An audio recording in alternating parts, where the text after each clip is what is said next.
বর্তমান যারা ক্ষমতায় আছে তারা একটা সন্ত্রাসের রাজত্ব কায়েম করতেছে।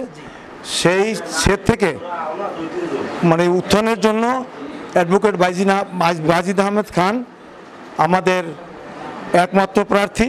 বাজিদ ভাইয়ের মার্কা কি আছে?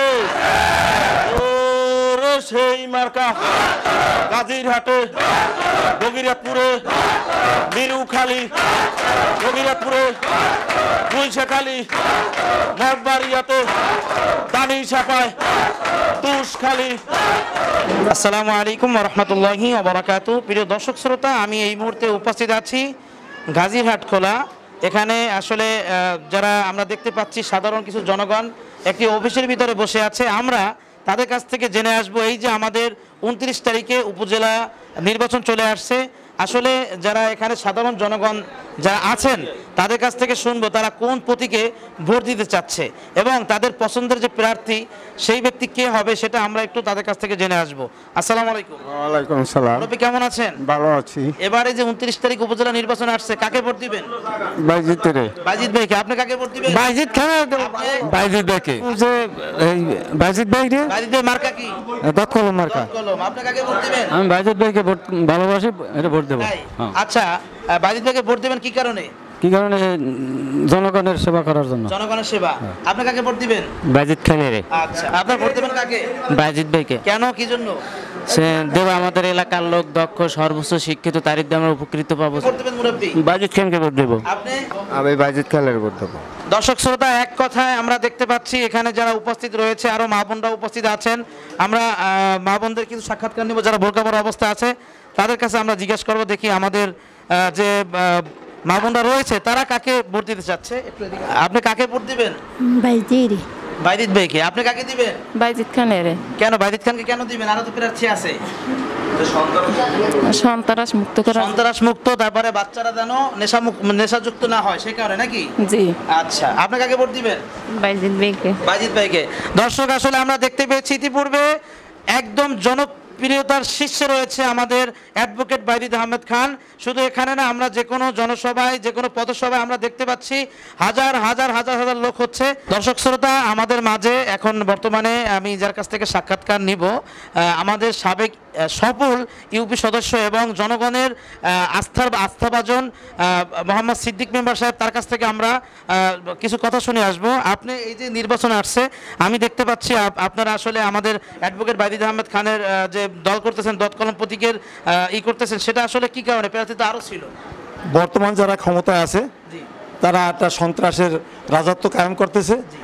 সেই সেট থেকে মানে উত্থানের জন্য অ্যাডভোকেট বাজিদ আহমেদ খান আমাদের একমাত্র প্রার্থী এবং তার নেতৃত্বে মঠবাড়িয়াকে সন্ত্রাসমুক্ত করার লক্ষ্যে আমরা তাকে ভোট দেব, আমরা তাকে সমর্থন দেব। আমাদের যা কিছু আছে আমাদের সর্বাত্মক ক্ষমতা প্রয়োগ করে তাকে আমরা নির্বাচিত করব। এখনো যারা এই যে নিউজ কভার করি অথবা সাধারণ জনগণ যারা করতেছে, এখনো হুমকি দামকি আসতেছে। হ্যাঁ, এখনো হুমকি দামকি আসতেছে। রাস্তাঘাটে আমাদের সহজ সরল ভোটাররা চলতে পারে না, তাদেরকে বিভিন্ন কায়দায় হুমকি ধমকি দেয়।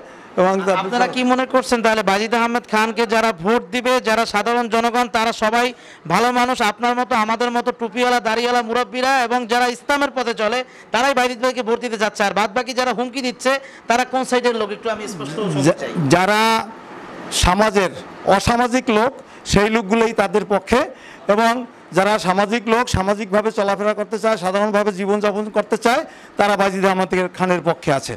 দর্শক, এখানে বাজিদ ভাইয়ের আরেকজন কর্মী রয়েছে মোহাম্মদ সিরাজ সাহেব, তার কাছ থেকে আমরা শুনে আসবো। আসলে এই যে বাজিদ ভাইয়ের দল আপনারা নেমে পড়ে করতেছেন, তারও তো প্রার্থী ছিল মঠবাড়িয়াতে, দীর্ঘদিন যাবৎ রাজনীতি করতেছে, তাদের উদ্দেশ্যে এবং বাজিদ ভাইয়ের দল কেন করতেছেন এবং দতকলম মার্কা যদি জিতে যায় তাতে কি আমাদের ফায়দা হবে সেই বিষয়গুলো আপনি দেখেন। গত 7ই জানুয়ারি জাতীয় সংসদ নির্বাচনের পর আজ পর্যন্ত গোটা মঠবাড়িয়া জিম্মি হয়ে রয়েছে। তারা সংসদ সদস্য হয়ে এই গোটা মঠবাড়িয়া মানুষের উপরে জুলুম অত্যাচার একের পর এক চালাইতে আছে। তাই বাজিদ ভাই আমাদের যোগ্য প্রার্থী, তাকে আমাদের প্রয়োজন। এই জুলুম অত্যাচার থেকে আমাদের বাঁচতে হলে আগামী 29শে মে আমরা দতকলম মার্কায় ভোট দিয়ে তাকে জয়যুক্ত করতে হবে, এই অত্যাচার মুক্ত করতে হবে। অসংখ্য ধন্যবাদ। দর্শক শুনতে পেলেন, এক কথায় মানুষ জিম্মি দশার থেকে বাঁচতে চায়। আমরা সাধারণ জনগণের সাথে কথা বলে যেটা বুঝতে পারলাম, এবং মা বোনরা যেটা বললো, তারা তাদের সন্তানগুলো যেন নষ্ট না হয়, তারা যেন সঠিক লাইনে থাকে, এবং যারা বাইজিদ ভাইয়ের কর্মী যারা দেখতে পেলাম সবার মুখে দাঁড়িয়ে আছে, এবং মুরব্বী মানুষ যারা রয়েছে, বিশেষ করে যারা ইসলামের পথে চলে, অধিকাংশ লোক তাকে সাপোর্ট দিচ্ছে।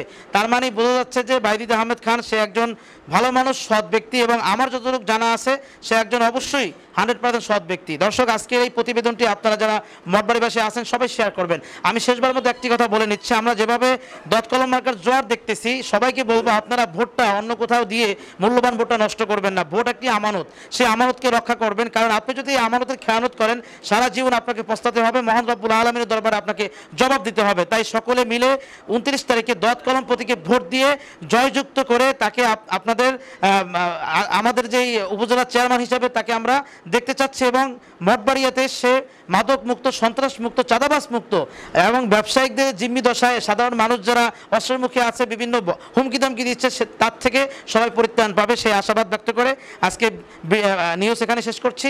আসসালামু আলাইকুম রহমতুল্লাহি ওয়া বারাকাতুহু। বাইজিদ ভাইয়ের মার্কা কি আছে? বাইজিদ ভাইয়ের মার্কা কি আছে? ওরে সেই মার্কা গাজীরহাটে, বগিরাপুরে, মিরুখালী, দেবীপুরে, বগিরাপুরে, গুলশাখালী, মঠবাড়িয়াতে, দানিশাপায়, তুষখালী। আসসালামু আলাইকুম।